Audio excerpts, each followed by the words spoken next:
ನೋಡಿ, ಬೆಸ್ಕಾಂ ಮಾಡುವಂತ ಕೆಲಸಕ್ಕೆ ಬೆಸ್ಕಾಂ ಅಧಿಕಾರಿಗಳ ನಿರ್ಲಕ್ಷ್ಯಕ್ಕೆ ಬಾಲಕನಿಗೆ ಕರೆಂಟ್ ಶಾಕ್ ಹೊಡೆದಿರುವಂತ ಮನೆ ಮುಂದೆ ಇದೆ ಹೈ ಟೆನ್ಷನ್ ವೈರ್.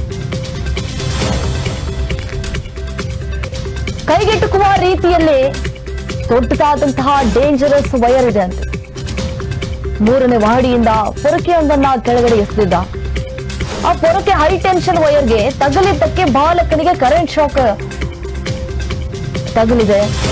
ತಕ್ಷಣ ಇದ್ದಕ್ಕಿದ್ದಂತೆ ಬಾಲಕನಿಗೆ ಕರೆಂಟ್ ಶಾಕ್ ಹೊಡೆದಿದೆ. ಕೆಆರ್ಪುರಂನ ಅಯ್ಯಪ್ಪ ನಗರದಲ್ಲಿ ನಡೆದಿರುವಂತಹ ಘಟನೆ ಇದು. ಬಾಲಕನಿಗೆ ಅಷ್ಟೇ ಅಲ್ಲ, ಆ ಬಾಲಕನಿಗೆ ಅಷ್ಟೇ ಅಲ್ಲದೆ ಇಡೀ ಬಿಲ್ಡಿಂಗ್ಗೆ ಬೆಂಕಿ ಹತ್ಕೊಂಡಿದೆ. ಟಿವಿ, ವಾಷಿಂಗ್ ಮಿಷಿನ್ಗೆಲ್ಲ ಕರೆಂಟ್ ಶಾಕ್ ಹೊಡೆದಿದೆ. ಸಂಪೂರ್ಣವಾಗಿ ಭಸ್ಮ ಆಗಿದೆ. ಬಾಲಕನ ದೇಹ 90ರಷ್ಟು ಸುಟ್ಟಿದೆ ಅಂತೆ. ಬಾಲಕನನ್ನು ಆಸ್ಪತ್ರೆಗೆ ದಾಖಲಿಸಿದ್ದಾರೆ. 90ರಷ್ಟು ಬೆಂದು ಹೋಗ್ಬಿಟ್ಟಿದೆ ದೇಹ. ಸದ್ಯ ಬಾಲಕನಿಗೆ ವಿಕ್ಟೋರಿಯಾ ಬರ್ನಿಂಗ್ ವಾರ್ಡ್ ನಲ್ಲಿ ಚಿಕಿತ್ಸೆಯನ್ನ ಕೊಡ್ತಿದ್ದಾರೆ. ಮನೆ ಮುಂದೆ ಹೈ ಟೆನ್ಷನ್ ವೈರ್ ಇರೋದೇ ಘಟನೆಗೆ ಕಾರಣ ಅಂತೇಳಿ ಅಲ್ಲಿರುವಂತಹ ಸ್ಥಳೀಯರು ಆಕ್ರೋಶವನ್ನು ಹೊರಹಾಕ್ತಿದ್ದಾರೆ. ಕೆಆರ್ಪುರಂ ಪೊಲೀಸರು ಭೇಟಿ ನೀಡಿ ಪರಿಶೀಲನೆ ಮಾಡಿದ್ದಾರೆ. ಕೆಆರ್ಪುರಂ ಪೊಲೀಸ್ ಠಾಣಾ ವ್ಯಾಪ್ತಿಯಲ್ಲಿ ನಡೆದಿರುವಂತಹ ಘಟನೆ ಇದು. ಈ ರಸ್ತೆಯಲ್ಲಿ ಹೋಗ್ಬೇಕಾದ್ರೆ ಎಲ್ಲಂದ್ರಲ್ಲಿ ಹೈ ಟೆನ್ಷನ್ ವೈರ್ಗಳು ಬಿದ್ದಿರ್ತವೆ. ಅದನ್ನ ಅಟ್ಲೀಸ್ಟ್ ಆ ಬೆಸ್ಕಾಂ ಅಧಿಕಾರಿಗಳು ಬಂದು ಯಾರಿಗೂ ಕೈಗೆಟುಕುವ ರೀತಿಯಲ್ಲಿ ಹಾಕ್ಬೇಕಲ್ವಾ. ಕಾಲಲ್ಲೇ ಬಿಸಾಕಿರ್ತಾರೆ. ಏನಾದ್ರು ಚಿಕ್ಕ ಮಕ್ಕಳು ಓಡಾಡ್ತಿರ್ತಾರೆ. ಏನಾದ್ರೂ ಸ್ವಲ್ಪ ಹೆಚ್ಚು ಕಮ್ಮಿ ಆದ್ರೆ ಪ್ರಾಣ ಹೋಗುವಂತ ಚಾನ್ಸಸ್ ಇರುತ್ತೆ. ನೋಡಿ, ದೃಶ್ಯದಲ್ಲಿ ಗಮನಿಸ್ತಾ ಇದೀವಿ ಹೈ ಟೆನ್ಷನ್ ವೈರ್ ಅನ್ನ. ಆ ಕೈಗೆಟುಕುವ ರೀತಿಯಲ್ಲಿ ಇದೆ. ದೊಡ್ಡದಾದಂತಹ ಡೇಂಜರಸ್ ವೈರ್ ಅದು. ಆ ಮಕ್ಕಳಿಗೇನ್ ಗೊತ್ತ್ರಿ ಅದು ಹೈ ಟೆನ್ಷನ್ ವೈರು, ನಾವು ಮುಟ್ಟಬೇಕೋ ಬೇಡವೋ ಅಂತ ಹೇಳಿ. ಅದು ಅಧಿಕಾರಿಗಳಿಗೆ ಗೊತ್ತಾಗಬೇಕು. ಅಧಿಕಾರಿಗಳ ನಿರ್ಲಕ್ಷ್ಯ. ಈಗ ಪಾಪ ಒಬ್ಬ ಬಾಲಕನ ದೇಹ ಸಂಪೂರ್ಣವಾಗಿ ಅದು 90% ಸುಟ್ಟು ಭಸ್ಮವಾಗಿದೆ, ಬೆಂದು ಹೋಗ್ಬಿಟ್ಟಿದೆ. 3ನೇ ಮಹಡಿಯಿಂದ ಪೊರಕೆಯೊಂದನ್ನ ಕೆಳಗಡೆ ಎಸೆದಿದ್ದ ಆ ಬಾಲಕ. ಆ ಪೊರಕೆ ಹೈ ಟೆನ್ಷನ್ ವೈರ್ಗೆ ತಗಲಿದೆ. ಆಗ ಬಾಲಕನಿಗೆ ಕರೆಂಟ್ ಶಾಕ್ ತಗಲಿರುವಂತದ್ದು. ತಕ್ಷಣ ಇದ್ದಕ್ಕಿದ್ದಂತೆ ಆ ಬಾಲಕನಿಗೆ ಕರೆಂಟ್ ಶಾಕ್ ಹೊಡೆದಿದೆ. ಅಲ್ಲೇ ಬಿದ್ದುಬಿಟ್ಟಿದ್ದಾನೆ. ಸಂಪೂರ್ಣವಾಗಿ ಸುಟ್ಟು ಹೋಗಿದೆ ದೇಹ. ನೋಡಿದ್ರೆ 90%. ಈಗ ಹಾಸ್ಪಿಟ್ಲ್ಗೂ ಕೂಡ ದಾಖಲಿಸಿದ್ದಾರೆ. ಆತನ ಸ್ಥಿತಿ ಗಂಭೀರವಾಗಿರುವಂತದ್ದು. ಬಾಲಕನಿಗೆ ಅಷ್ಟೇ ಅಲ್ಲ, ಅಲ್ಲಿ ಇಡೀ ಬಿಲ್ಡಿಂಗ್ಗೆ ಹೊತ್ತು ಹೊಡೆದಿದೆ ಅಂತ. ಮನೆಯಲ್ಲಿರುವಂತಹ washing machine, TV current shock ಹೊಡೆದಿದೆ. ಸಂಪೂರ್ಣವಾಗಿ ಭಸ್ಮ ಆಗಿದೆ ಬಾಲಕನ ದೇಹ. ಆಸ್ಪತ್ರೆಗೂ ಕೂಡ ದಾಖಲಿಸಿದ್ದಾರೆ. ಸದ್ಯ ಬರ್ನಿಂಗ್ ವಾರ್ಡ್ ನಲ್ಲಿ ಚಿಕಿತ್ಸೆಯನ್ನ ಕೊಡ್ತಿದ್ದಾರೆ ಆ ಬಾಲಕನಿಗೆ.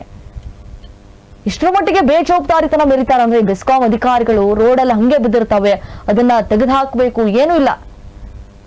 ಅದೇ ಅವ್ರ ಮಕ್ಕಳಿಗೆ ಆಗ್ಬಿಟ್ಟಿದ್ರೆ ಸುಮ್ಮನೆ ಇರ್ತಿದ್ರ ಈ ರೀತಿಯಾಗಿ? ಇವ್ರು ಮಾಡೋ ಕೆಲಸಕ್ಕೆ ಅಮಾಯಕರು ಬಲಿ ಆಗ್ತಿದ್ದಾರೆ. ಕೆಆರ್ಪುರಂ ಪೊಲೀಸರು ಭೇಟಿ ನೀಡಿದ್ರು, ಪರಿಶೀಲನೆ ಕೂಡ ಮಾಡಿದ್ರು.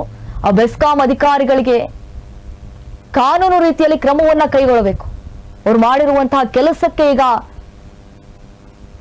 ಬಾಲಕನ ದೇಹ ಸಂಪೂರ್ಣವಾಗಿ ಸುಟ್ಟು ಹೋಗಿರುವಂಥದ್ದು ನಿನ್ನೆ ನಡೆದಿರುವಂತಹ ಘಟನೆ ಇದು. ವಿದ್ಯುತ್ ಶಾಕ್ ಹೊಡೆದು ಬಾಲಕನ ಸ್ಥಿತಿ ಈಗ ಗಂಭೀರ ಆಗಿದೆ. ಬೆಸ್ಕಾಂ ವಿರುದ್ಧ ಇಡೀ ಶಾಪ ಹಾಕ್ತಿದ್ದಾರೆ ಇಲ್ಲಿರುವಂತಹ ಸ್ಥಳೀಯರು.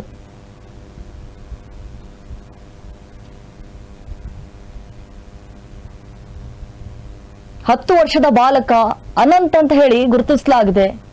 ವಿದ್ಯುತ್ ಶಾಕ್ಗೆ ಒಳಗಾಗಿ ಗಂಭೀರವಾಗಿ ಈಗ ಗಾಯಗೊಂಡಿದ್ದಾನೆ. ಪಾಪ 10 ವರ್ಷದ ಹುಡುಗ, ಏನ್ರಿ ಗೊತ್ತಾಗತ್ತೆ ಹೈ ಟೆನ್ಷನ್ ವೈರ್ ಅಂತ ಹೇಳಿ. ಅಲ್ಲಿ ಮೇಲಿಂದ ಪೊರಕೆಯನ್ನ ಬಿಸಾಕ್ತಾ ಆ ಪೊರಕೆ ಹೋಗಿ ಹೈ ಟೆನ್ಷನ್ ವೈರ್ಗೆ ತಗಲಿತು. ಆ ನಂತರ ಏಕಾಏಕಿಯಾಗಿ ಅವನಿಗೆ ಕರೆಂಟ್ ಶಾಕ್ ತಗಲಿದೆ. ಅವನಿಗಷ್ಟೇ ಅಲ್ಲ, ಬಿಲ್ಡಿಂಗ್ಗೂ ಕೂಡ ತಗಲಿದೆ ಅಂತ. ಈ ಘಟನೆಯು ಕೆಆರ್ಪುರಂ ಪೊಲೀಸ್ ಠಾಣಾ ವ್ಯಾಪ್ತಿಯಲ್ಲಿ ನಡೆದಿದೆ. ಈ ಬೆಸ್ಕಾಂ ಅಧಿಕಾರಿಗಳ ನಿರ್ಲಕ್ಷ್ಯದಿಂದ ಈ ದುರಂತ ಸಂಭವಿಸಿದೆ ಅಂತ ಹೇಳಿ ಅಲ್ಲಿರುವಂತಹ ಸ್ಥಳೀಯರು ಆರೋಪ ಮಾಡಿದ್ದಾರೆ. ಇವರು ಮೂಲತಃ ನೇಪಾಳದವರು. ತನ್ನ ತಾಯಿ ಮತ್ತು 2 ಅಕ್ಕಂದಿರ ಜೊತೆಗೆ ಕೆಆರ್ಪುರಂದ ಸ್ವತಂತ್ರ ನಗರದಲ್ಲಿ ವಾಸ ಮಾಡ್ತಾ ಇದ್ದ. ಬೇರೆ ಕಡೆ ಬಂದ್ರು, ಪಾಪ ಜೀವನವನ್ನ ನಡೆಸ್ತಾ ಇದ್ರು. ಆದ್ರೆ ಇಲ್ಲಿ ನೋಡಿದ್ರೆ ಈ ರೀತಿಯಾದಂತಹ ದುರಂತ ಸಂಭವಿಸಿದೆ. ಪಾಪ ತಾಯಿ ಹೌಸ್ ಕೀಪಿಂಗ್ ಕೆಲಸ ಮಾಡ್ಕೊಂಡಿದ್ರು, ಮಗನಿಗೆ ಈ ರೀತಿ ಆಗಿದೆ. ನಿಜಕ್ಕೂ ತಾಯಿಯ ಕರಳು. ಬೆಸ್ಕಾಂ ಅಧಿಕಾರಿಗಳಿಗೆ ಇಡೀ ಶಾಪ ಆಗ್ತಿದ್ದಾರೆ. ಮನೆಯಿಂದ ಕಸ ತೆಗೆಯೋದಕ್ಕಂತ ಹೇಳಿ ಬಳಸುವಂತಹ ಪೊರಕೆಯನ್ನ ಬಿಸಾಡಕ್ಕೆ ಹೋಗಿದ್ದ. ಆಕಸ್ಮಿಕವಾಗಿ ಆ ಪೊರಕೆಗೆ ಆ ಮನೆ ಪಕ್ಕದಿಂದ ಹಾದು ಹೋಗಿರುವಂತಹ ಹೈಟೆನ್ಷನ್ ವೈರ್ನ ಗಮನಿಸ್ತಾ ಇದ್ವಿ. ವಿದ್ಯುತ್ ತಂತಿಗೆ ತಗಲಿದೆ. ಇದರಿಂದ ಬಾಲಕನಿಗೆ ತೀವ್ರ ವಿದ್ಯುತ್ ಶಾಕ್ ಹೊಡೆದಿದೆ ಅಂತ ಹೇಳಲಾಗ್ತಾ ಇದೆ. ಈಗಾಗಲೇ ಆ ಯುವಕ ಅಂದ್ರೆ ಆ ಬಾಲಕ ಗಂಭೀರವಾಗಿ ಗಾಯಗೊಂಡಿದ್ದಾನೆ. ವಿದ್ಯುತ್ ಶಾಕ್ನಿಂದ ಅನಂತನ ಕೈ, ಕಾಲು ಮತ್ತು ದೇಹದ ಕೆಲವು ಭಾಗಗಳಲ್ಲಿ ಗಂಭೀರವಾಗಿ ಸುಟ್ಟು ಗಾಯಗಳಾಗಿವೆ. ಆ ಘಟನೆಯ ಸಂದರ್ಭದಲ್ಲಿ ಸ್ಥಳದಲ್ಲಿದ್ದಂತಹ ಬಾಲಕನ ಚಿಕ್ಕಪ್ಪ ತಕ್ಷಣ ಅವನನ್ನ ಕ್ಯಾರ್ಪುರಂ ಸರ್ಕಾರಿ ಆಸ್ಪತ್ರೆಗೆ ಕರೆದುಕೊಂಡು ಹೋಗಿದ್ದಾರೆ. ಆದ್ರೆ ಗಾಯದ ತೀವ್ರತೆಯಿಂದಾಗಿ ಬಾಲಕನನ್ನ ವಿಕ್ಟೋರಿಯಾ ಆಸ್ಪತ್ರೆಯಲ್ಲಿ ದಾಖಲಿಸಲಾಯಿತು.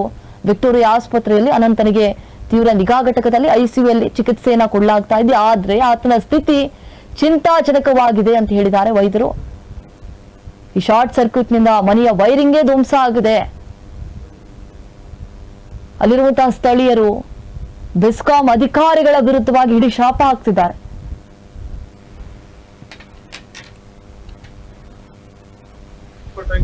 ನಿನ್ನೆ 4 ಗಂಟೆಗೆ ಎಲೆಕ್ಟ್ರಿಕಲ್ ಶಾಕ್ ಕೊಡ್ತಿದೆ ಒಂದು ಮಗುಗೆ. ಆಲ್ಮೋಸ್ಟ್ ಆಲ್ 90% ಬರ್ನ್ ಆಗಿ ಮಗುಗೆ ಪ್ರಾಣ ಹೋಗುವಂತ ಪರಿಸ್ಥಿತಿ ಇದೆ. ತುಂಬಾ ಸೀರಿಯಸ್ ಆಗಿ ಇವಾಗ ವಿಕ್ಟೋರಿಯಾ ಹಾಸ್ಪಿಟಲ್ ಅಡ್ಮಿಟ್ ಮಾಡಿದ್ದಾರೆ. ಏನು ಇಲ್ಲಿರೋಂತ ಅಧಿಕಾರಿಗಳು ಬೇಜವಾಬ್ದಾರಿತನದಿಂದ ಈ ಬಿಲ್ಡಿಂಗ್ ಹಿಂಗಂದ್ರೆ ಕಟ್ಟೋದಕ್ಕೆ ಅವಕಾಶ ಮಾಡಿಕೊಟ್ಟು ಇಲ್ಲಿರೋಂತ ಎಲೆಕ್ಟ್ರಿಕಲ್ ಇಂಜಿನಿಯರ್ಗಳು ಯಾರೋ ದುಡ್ಡು ಕೊಟ್ರೆ ಸಾಕು, ದುಡ್ಡಿಗೆ ಆಮಿಷಕ್ಕೆ ಒಳಗಾಗಿ ಎಲ್ಲದಕ್ಕೂ ಕರೆಂಟ್ಗೆ ಅನುಮತಿ ಕೊಟ್ಟು ಏನ್ ಸರ್ವಿಸ್ ಕೊಟ್ಟಿರ್ತಾರೆ ಈ ಬಿಲ್ಡಿಂಗ್ ಪೂರ್ತಿ ಶಾರ್ಟ್ ಸರ್ಕ್ಯೂಟ್ ನಿನ್ನೆ ಶಾರ್ಟ್ ಆಗಿ ಮಗು ಏನೋ ಪರಕೆ ಎಸೆಯಕ್ ಹೋಗಿ ಪರಕೆಯಿಂದನೇ ಇಡೀ ಬಿಲ್ಡಿಂಗ್ ಬರ್ನ್ ಆಗಿ ಗೋಡೆನೆ ಬಿದ್ದೋಗ್ಬಿಟ್ಟಿದೆ. ಈ ತರ ಪ್ರಾಣಗಳ ಜೊತೆ ಒದ್ದಾಡ್ತಾರಂತ ಅಧಿಕಾರಿಗಳನ್ನ ಈ ಕೂಡ್ಲೇನೆ ಸಸ್ಪೆಂಡ್ ಮಾಡಿ ಜೈಲಿಗೆ ಕಳ್ಸ್ಬೇಕಂತ ಹೇಳ್ಬಿಟ್ಟು ಕೇಳಕ್ ಇಷ್ಟಪಡ್ತೀನಿ ಬಂಧುಗಳೇ. ಜೈ ಭೀಮ್.